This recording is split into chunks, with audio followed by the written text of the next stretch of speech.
Okay चलो bitcoin पे वापस आते हैं। देखो बिटकॉइन में देखते हैं हम लोग क्या हमें देखने को मिला है गाइस। जनरली बहुत सारी चीज़ें हैं जो इसमें देखने को हमें मिल सकती है। सो यहाँ पर अगर आप देखोगे तो एक वही बात है कि जैसे मैंने आपको एक्सप्लेन किया था, कंसोलिडेशन वो हमें देखने को यहाँ पर मिला हुआ है। एंड जनरली जो मार्केट का नॉर्मल स्ट्रक्चर है वहाँ से मार्केट अपने आप को डाउन साइड प्रेफरेबल मूव दिया है, ऊपर की साइड भी ले जा रही है और अपने आप को डाउन साइड भी कर रही है। ऑलरेडी मैं इसके बारे में आपको एनालाइज करके बता चुका था कल, आप देख सकते हो ये स्ट्रक्चर मैपिंग मैंने करी थी।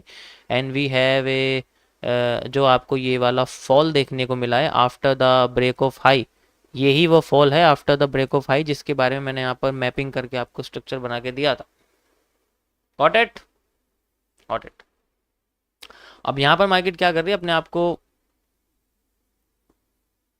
बैंड कर रही है थोड़ा थोड़ा सा, ठीक है, बैंड कर रही है थोड़ा थोड़ा सा करके। अब यहाँ पर जो मूव है वो बेसिकली छोटे से स्ट्रक्चर के अंदर मैं यहाँ क्रिएट करने वाला हूँ। इसके लिए मैं टाइम फ्रेम को थोड़ा सा बड़ा कर लेता हूँ, 1 आवर कर लेता हूँ बस। एक क्यों कर रहा हूँ 1 आवर, क्योंकि देखो कैंडल्स ना थोड़ी सी ज़्यादा है, हमें यहाँ पर थोड़ा सा छोटा चाहिए। यस। अब यहाँ पर जो ये एक पीनेंट जैसा स्ट्रक्चर आपके सामने बन रहा है, जस्ट लाइक आप देख सकते हो ऐसे करके, ठीक है, ये आपके सामने जो यहाँ पर आपको देखने को मिल रहा है ये एक पीनेंट जैसा स्ट्रक्चर है और ये बहुत अच्छा वाला पीनेंट है फिलहाल के लिए, आप देख सकते हो। और देखो जितना छोटा पीनेंट होगा ना उसका मूव भी उतना छोटा होता है, वो ज़्यादा पावरफुल पीनेंट नहीं होता। तो फिलहाल के लिए अगर पीनेंट का मूव हमें कैप्चर करना है तो वी हैव दिस एरिया, ये डिमांड है। अगर मार्केट ऊपर की साइड ब्रेकआउट करती है तो we will see a demand like this, इसके 50% रीजन या 40% रीजन से अपने आप को रिवर्स कर सकती है। और अगर नीचे की साइड आती है तो we will see a supply like this. ये तो डिपेंड करता है कि मार्केट में ब्रेकआउट किस साइड आता है, ये वो मूव है जो इसका एज ए फेक आउट की तरह रिवर्सल क्रिएट कर सकता है, ठीक है। तो नीचे की साइड आती है तो we will see a retesting area from this point. ऊपर की साइड जाती है तो दो रीजन बैठते हैं, एक तो देखो ये सेंट्रल एरिया बैठता है और एक इसका बैठता है ऊपर वाला एरिया। क्योंकि डिमांड बहुत ज़्यादा है तो इस वजह से मार्केट में दो दो एरिया क्रिएट होते हैं। डिपेंड करता है इसका पहला ब्रेकआउट नीचे की साइड आता है या पहला ब्रेकआउट ऊपर की साइड आता है। जब ये मूव करना शुरू करेगी तो we will see a reversal at top और बॉटम, डिपेंड करता है कि किस साइड यहाँ पर। तो डुअल डायरेक्शनल की तरह यहाँ पर क्रिएट हो रहा है फिलहाल के लिए बस। ओके गाइस, तो ये था सिंपल सा यहाँ पर हमारे सामने एनालिसिस का करंट पोर्शन के हिसाब से। ये बेसिकली संडे सैटरडे के लिए एप्लीकेबल रहेगा। बाकी जो इसका मेजर एनालिसिस है वो आप देख ही सकते हो, मैं ओरिजिनली आपको बता ही चुका हूँ कि इसमें क्या हमें देखने को मिल रहा है। पहला वाला ये है एंड सेकंड वाला हमारे सामने ये है। ओके, अकॉर्डिंग टू स्ट्रक्चर के बेसिस पे वो मैंने आपको कंडीशन लगा के यहाँ पर बता रखी है। एंड ये हमारे सामने डुअल डायरेक्शनल कंडीशन है, इसका कोई अपना मूव नहीं है फिलहाल के लिए, तो इसलिए मैंने इसको एज ए इसके ब्रेकआउट के बाद का एरिया दे रखा है। तो ये कंडीशन 1 है गाइस हमारी बिटकॉइन की, और मैंने आपको शेयर कर दी है, आप इसको देख सकते हो। कभी कभी होता है मार्केट में इस तरीके से कंडीशंस आती हैं, तो इसीलिए कभी भी ब्रेकआउट होने के बाद कभी घुसना नहीं चाहिए, क्योंकि वो फेक हो सकता है। और जब वो फेक होगा तब हम जैसे रिवर्सल वाले उसके अंदर घुस जाते हैं और फिर क्रिएट करते हैं। सो गाइज ये था हमारा सारा का सारा एनालिसिस। आप व्हाट्सअप चैनल ज्वाइन कर सकते हो या आप टेलीग्राम चैनल ज्वाइन कर सकते हो, सबकी लिंक डिस्क्रिप्शन में है। और अभी मैंने लाइव चैट में फ़िलहाल के लिए व्हाट्सअप चैनल की लिंक डाली हुई है, क्योंकि ज़्यादातर लोग व्हाट्सअप चैनल पे ज्वाइन करना प्रीफर कर रहे हैं। तो आप चाहे तो व्हाट्सअप चैनल कर सकते हैं, अगर आप चाहें तो टेलीग्राम चैनल कर सकते हैं। Both things are available for you, जो आपको अच्छा लगता है आप वो कर सकते हो। Thank you, thank you, thank you. Yo, अब 1 मिनट में वापस आते हैं guys, and we have different areas. Okay,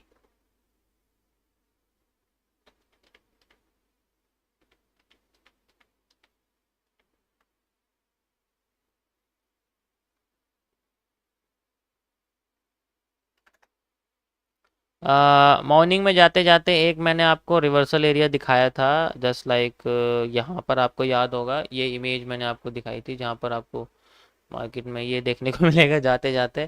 क्योंकि हुआ क्या था, ये जो मूव था इसमें यहाँ से मार्केट में रिवर्सल नहीं आया, अब इसने क्या करा, इकट्ठी डिमांड ली और वहाँ से डायरेक्ट डबल सप्लाई दे दी और एग्जैक्ट इस जगह पे रीटेस्टिंग दी and then market moving upside.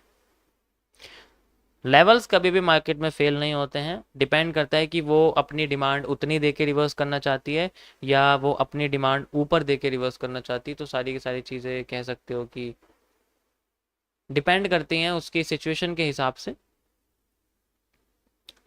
ये वाला एरिया था, आप देख सकते हो, ये यही एरिया था आपके सामने।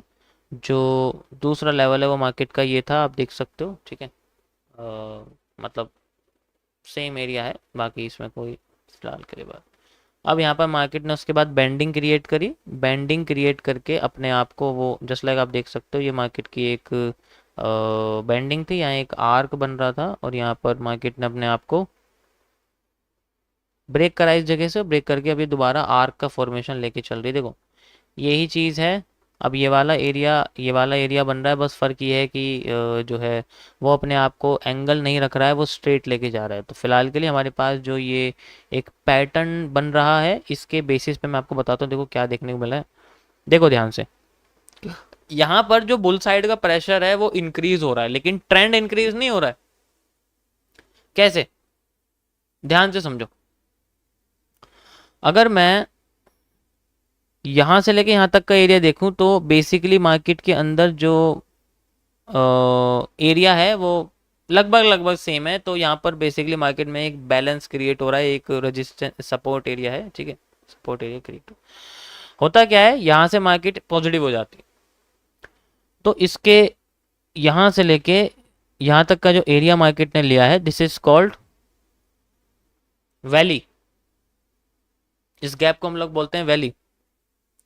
इतना ही मार्केट गैप यूज करती है अपने आप को ऊपर उठाने के लिए, ठीक है। ज्यादा उठा लेगी तो फिर रिवर्स कर जाती है, फिर दोबारा उस रीजन पर जाती है जितना एग्जैक्ट होता है, ठीक है। मैं चाहूँ तो इसको यहाँ से ऐसे भी ले सकता हूँ, ऐसे भी कोई दिक्कत नहीं है। अगर मैं लो से भी लूंगा, मैंने वैसे बॉडी से ले रखा है, बट अगर मैं लो से लो तक लूंगा तो उसमें भी कोई दिक्कत नहीं। लोअर से लो ले लेते हैं, कोई दिक्कत नहीं। ये हमारे सामने एक वैली आ गया। Now I will put this area at top and I have this area. अब मार्केट ने अपने आप को इसी पोजिशन से रिवर्स करने का उठाया, दिस इज कॉल्ड वैली। जितना गैप वेजिस के अंदर मार्केट देती है उतना गैप ट्रांसफर हो जाता है, फिर उतना ही मार्केट ऊपर उठती है। अगर इसमें चेंजेस आ गए ना, ट्रेंड में ब्रेकआउट हो जाता है। अब मैं आपको समझाता हूँ इसका कॉन्सेप्ट कैसे होता है, ठीक है, कैसे काम करता है। ये तो सिंपल था, इसमें तो कोई कॉन्सेप्ट नहीं है, तो सिंपल अपने आप को लेके जाती है। होता क्या है कि जैसे मार्केट में लोअर हाई बनते हैं, लोअर हाई बनते हैं, तो अब पता कैसे चलेगा कि अगला लोअर लो कितना नीचे बनेगा। इसका एक सॉल्यूशन है। यहाँ से लेके यहाँ तक की जो मार्केट होती है, जो ये एक गैप क्रिएट करती है, ये एक ब्लॉक जो होता है, ये ही ब्लॉक आगे जाके ट्रांसफर होता है, मार्केट अपने आप को उतना ही नीचे गिराती है जितना यहाँ से लेके यहाँ तक का एरिया होता है, ठीक है। लगभग लगभग अपने आप को इस रीजन में लेके आती है एंड देन फिर बाद में रिवर्स करने की कोशिश करती है, और फिर ये वाला जो गैप बनता है इसी गैप को यूज़ करती है आगे, और फिर बाद में अपने आप को यहाँ से लेके यहाँ तक का गैप में रखती है, फिर नीचे आती है, फिर यही गैप कॉपी होता है, यहाँ से लेके यहाँ तक रखती है। अगर इस गैप में चेंजेस आ गए, अगर इस गैप में चेंजेस आ गए तो मार्केट का हो जाता है चेंज ऑफ कैरेक्टर, ठीक है। तो मार्केट में हो जाता है चेंज ऑफ कैरेक्टर। यही चीज यहां पर हो रही है, यही चीज यहां पर हो रही है। यहां पर ये क्या करने की कोशिश कर रहा है, ध्यान से देखो। यहां तो गैप बिल्कुल नहीं था, यहाँ गैप आ गया और इतना ही गैप यूज हो गया ऊपर की साइड और मार्केट को उतना ऊपर उठा दिया, ठीक है। दूसरी भाषा में अगर बात बोलूं तो इसको बोलते हैं कैंडल शिफ्टिंग। कैंडल शिफ्टिंग यही तो होती है, और क्या होती है। अब यहाँ कैंडल कई सारी हैं, अगर मैं कैंडल्स को कंबाइन कर दूंगा तो कैंडल शिफ्टिंग ही दिखेगी तुम्हें, कि वो जहां ओपन होनी चाहिए थी वहां नहीं हुई, वहां से और ऊपर ओपन हो गई। कैंडल शिफ्टिंग इसको बोलते हैं, गैप अप गैप डाउन, यही कॉन्सेप्ट होता है उसके अंदर भी। अब क्या रहेगा यहाँ पर, जो बेसिकली हमारे सामने डिमांड्स हैं, जस्ट लाइक मैं अगर निकाल के दिखाऊं आपको यहाँ से यहाँ तक, ठीक है। यहाँ से यहाँ तक